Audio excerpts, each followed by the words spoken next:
किन्नर चुड़ैल। गोरखपुर नाम का एक गांव हुआ करता था। उस गांव में ज्यादा लोग नहीं रहते थे। उस गांव में एक गर्भवती विधवा औरत रहती थी। उस औरत का नाम कमला था। कमला अपने घर में अकेली रहती थी।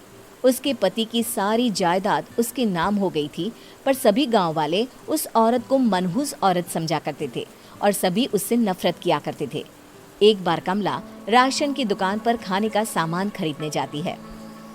भैया जी, जरा 1 किलो दाल चावल देना। अरे हाय हाय हाय हाय हाय हाय! अरे मनहूस औरत, मेरी दुकान में अपशुगन करवाने आ गई क्या? हैं? चल जा यहाँ से।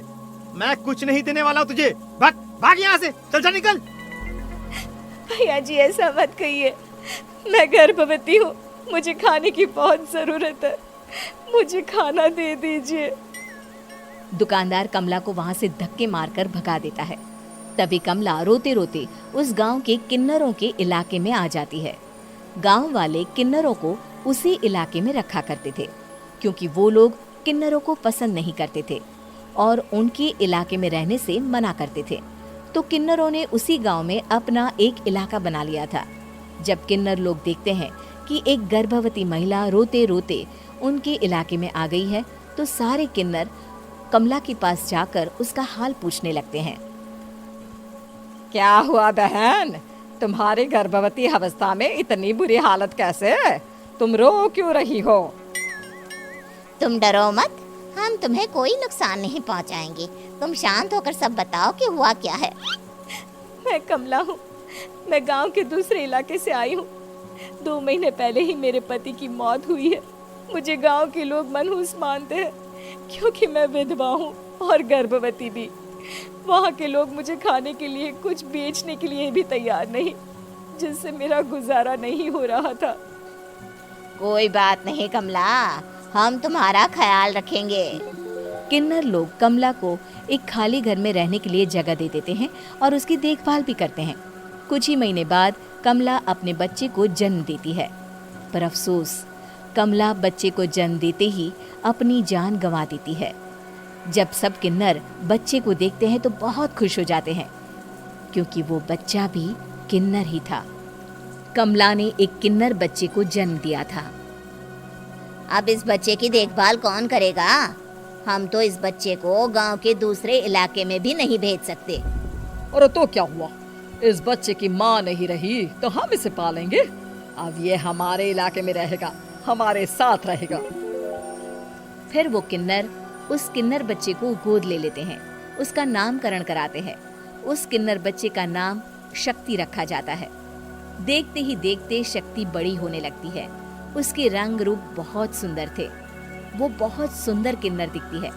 एक दिन शक्ति एक किन्नर से पूछती है, माँ जी सुनिए ना, ये गांव के दूसरे इलाके में भी तो लोग रहते हैं, तो हम वहाँ क्यों नहीं जाते?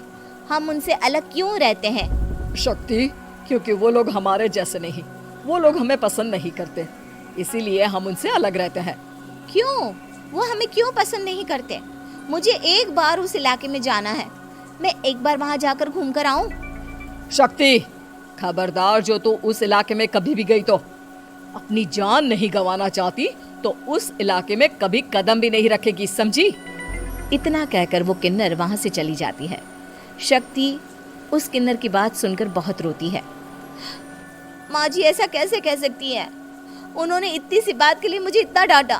अब तो मैं उस इलाके में जरूर जाऊंगी। फिर एक दिन शक्ति गांव के दूसरे इलाके में चुपके से जाती है।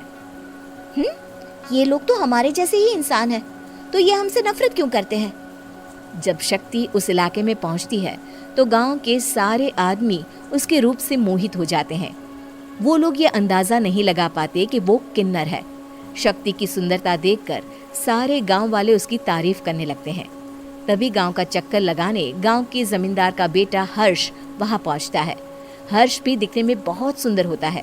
जब हर्ष ने शक्ति को देखा तो वो भी उससे मोहित हो गया, और जब शक्ति की नजर हर्ष पर पड़ी तो वो हर्ष को देखकर मोहित हो गई।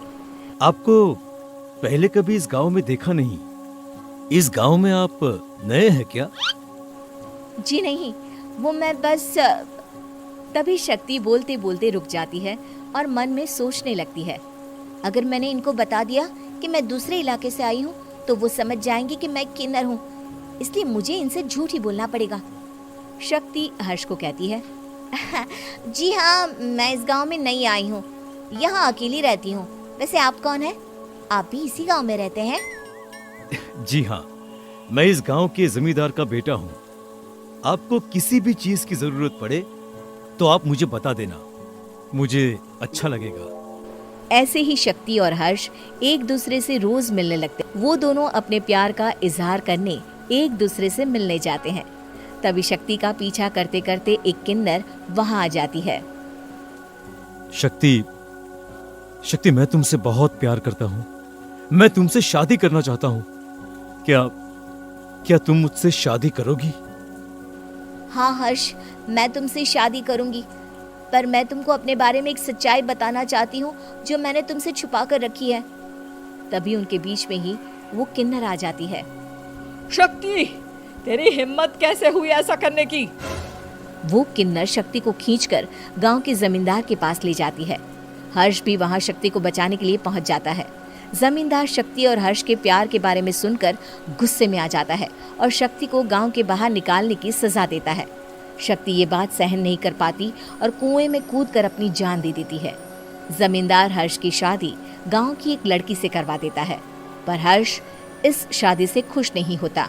शक्ति अपना बदला लेने के लिए मरने के बाद किन्नर चुड़ैल बन जाती है। अब मैं इन गांव वालों को नहीं छोड़ूंगी, अब इनसे मैं अपने प्यार का बदला लूंगी। किन्नर चुड़ैल गांव वालों को परेशान करना शुरू कर देती है। एक बार वो रात को गांव के खेतों में पहुंच जाती है और वहां आग लगा देती है। सारी फसल जल के राख हो जाती है। जब एक आदमी रात को उठकर देखता है कि खेत में आग लग गई है तो वो वहां पहुंच जाता है। वो देखता है कि खेतों के बीचों बीच एक किन्नर चुड़ैल खड़ी है और वहां खड़े होकर ताली बजा रही है। गांव वाला किन्नर चुड़ैल को देखकर बेहोश हो जाता है। जब सुबह उस आदमी को होश आता है तो वो सीधा जमींदार के पास जाता है। अरे जमींदार साहब, अरे वो किन्नर चुड़ैल ने मेरी सारी फसल जला दी। अब मैं क्या करूंगा? क्या होगा मेरा? जमींदार चुड़ैल किन्नर का नाम सुनते ही सब कुछ समझ जाता है। अब वो बहुत डर जाता है। उसी रात को जब जमींदार डर के मारे अपने कमरे में सो नहीं पाता, तभी वहां अचानक से किन्नर चुड़ैल आ जाती है। किन्नर चुड़ैल जोर जोर से जमींदार के आगे खड़ी होकर हंसने लगती है और ताली बजाने लगती है। जमींदार उस डरावनी किन्नर चुड़ैल को देखकर बहुत डर जाता है। तूने मेरे साथ बहुत बुरा किया, अब मैं तुझे जान से मार दूंगी। नहीं नहीं नहीं नहीं, नहीं। मुझे माफ कर दो मुझे मत मारो। मैं कभी ऐसा दोबारा नहीं करूंगा। अब तुम जो बोलोगी वही मैं करूंगा। ठीक है, मैं चाहती हूँ कि किन्नर इलाका गांव के इलाके से जुड़े और गांव का कोई भी आदमी किन्नर समाज से द्वेष ना करे, उससे नफरत ना करे, नहीं तो मैं सारे गांव को मार दूंगी। और तुम गांव में एक नया कानून बनाओ कि अगर किसी ने भी किन्नर समाज को हानि पहुंचाने की कोशिश भी करी या इनसे भेदभाव करने की भी कोशिश करी तो उनको कड़ी से कड़ी सजा मिलेगी। हाँ हाँ हाँ हाँ, मैं ऐसा ही करूंगा। तुम जो बोलोगी वो मैं करूंगा, पर मुझे जाने दो प्लीज। तब वो किन्नर चुड़ैल वहां से चली जाती है। गांव का जमींदार किन्नर चुड़ैल का कहा मानते हुए दोनों इलाकों को एक कर देता है और नया कानून भी लागू कर देता है। तब से वहां किन्नर समाज और बाकी गांव वाले शांतिपूर्वक रहने लगते हैं।